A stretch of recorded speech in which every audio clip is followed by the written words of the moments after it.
Bismillahirrahmanirrahim. Assalamu alaikum. Myself Muhammad Hassan, roll number 7 from morning. And the names of my group fellows are Hamad Hassan, roll number 29, Umair Ali, roll number 23, and Zainul Abidin, roll number 50. The topic of discussion of our group is comparison of economic perspective of Nawaz Sharif and Imran Khan era.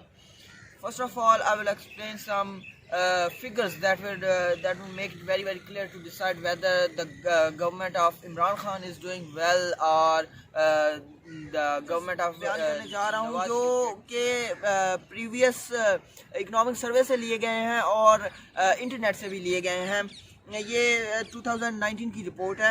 Economic growth 3.3% رہی جبکہ یہ minimum تھی last 9 year میں, اور P T I government کا target جو تھا وہ 6.2% تھا. And when government was handed over to PTI, the GDP growth ratio was 5.4%, but the now GDP growth rate is 1.9%. Agricultural growth rate remained 0.8%. It's very poor growth rate. Major crops 4.4% سے grow کی. Cotton production declined by 17.5%. Rice production declined by 3.3%. Sugarcane production declined by 19.4%. Large scale manufacturing sector declined by 0.3%. Small scale manufacturing sector grow کیا ہے 8.2% سے. Overall industrial growth 1.4% رہی ہے جبکہ services sector کی جو گروتھ ریٹ ہے وہ 4.7% رہی ہے. اچھا, سروسز سیکٹر نے 87% کنٹریبیوٹ کیا ہے جی ڈی پی کو.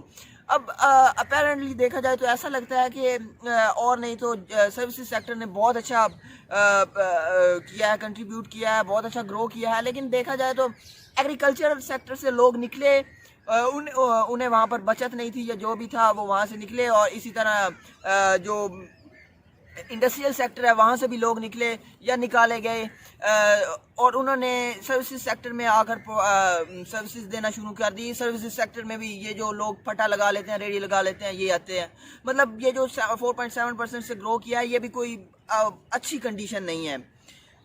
اس کے بعد ایک اور بات بتاتا چلوں کہ فورن ڈائریکٹ انویسٹمنٹ 51% سے ڈکلائن کیا. بہت بری کنڈیشن ہے کہا جا سکتا ہے. اس کے پیچھے دو مین وجوہات تھی. ایک تو وجہ یہ تھی کہ خان صاحب نے جب گورنمنٹ سنبھالی, خان صاحب نے یہ کہنا شروع کر دیا کہ جن لوگوں نے بھی 2 نمبری کی ہوئی ہے ہم اس سے پیسہ وصول کریں گے, ہم انہیں پکڑیں گے. لیکن ہو کیا رہا ہے کہ نہ تو خان صاحب انہیں پکڑ پا رہے ہیں, اور وہ لوگ بھی ڈرے ہوئے ہیں کہ اگر ہم یہاں پر انویسٹ کریں گے تو ہو سکتا ہے ہم کل کو پکڑے جائیں. جب پکڑے جائیں گے تو وہ انہیں پیسے دینے پڑیں گے, تو وہ یہاں پر نہ انویسٹ کر رہے ہیں نہ خان صاحب انہیں پکڑ پا رہے ہیں. مطلب کہ لوز سچویشن ہے, ناٹ اے ون سچویشنز.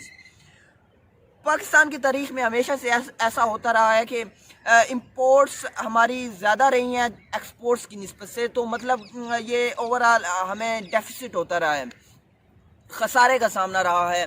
لیکن خان صاحب نے یہاں پر کیا ہے کہ ایکسپورٹ تو خان صاحب ڈیفینیٹلی نہیں بڑھا سکے, لیکن یہ کیا ہے کہ امپورٹس کو کم کیا ہے. تو امپورٹس کو جب کم کیا ہے تو جو ہمارا خسارہ تھا وہ 15.3% سے کم. ریٹ کی اگر بات کی جائے تو 2018 میں انفلیشن ریٹ تھا 3.93%, جبکہ 2020 میں انفلیشن ریٹ ہے 10.74%, اور یہ انفلیشن ریٹ پورے ایشیا میں سب سے زیادہ ہے.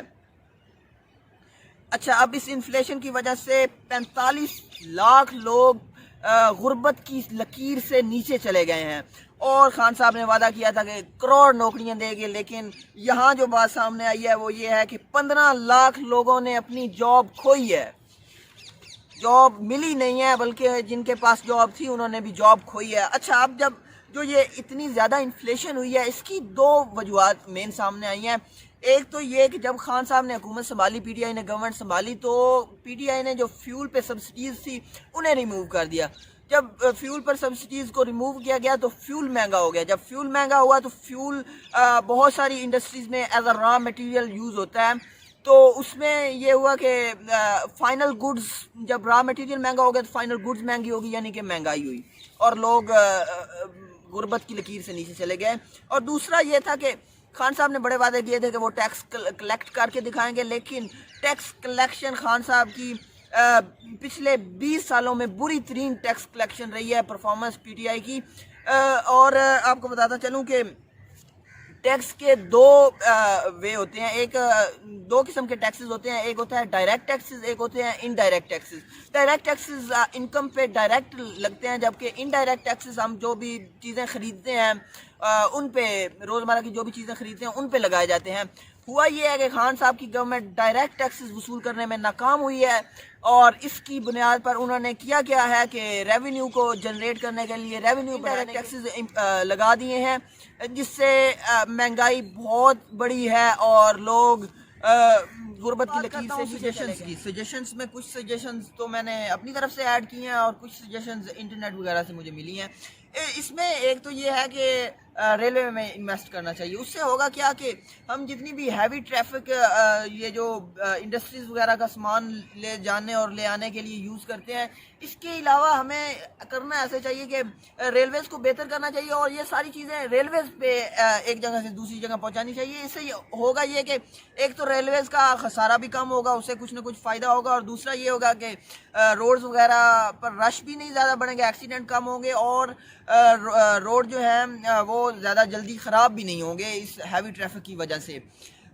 اس کے علاوہ ایک دوسری بات یہ ہے کہ ہیلتھ سیکٹر میں ہمیں انویسٹ کرنا چاہیے. اس کے علاوہ ایجوکیشن سیکٹر میں انویسٹ کرنا چاہیے, اور ایجوکیشن کو بہتر. پچھلے دنوں میں ایک بات سننے میں آئی تھی کہ ایچ ای سی نے جتنا گورنمنٹ سے بجٹ مانگا تھا, گورنمنٹ نے اس کا صرف آدھا ایچ ای سی کو دیا ہے.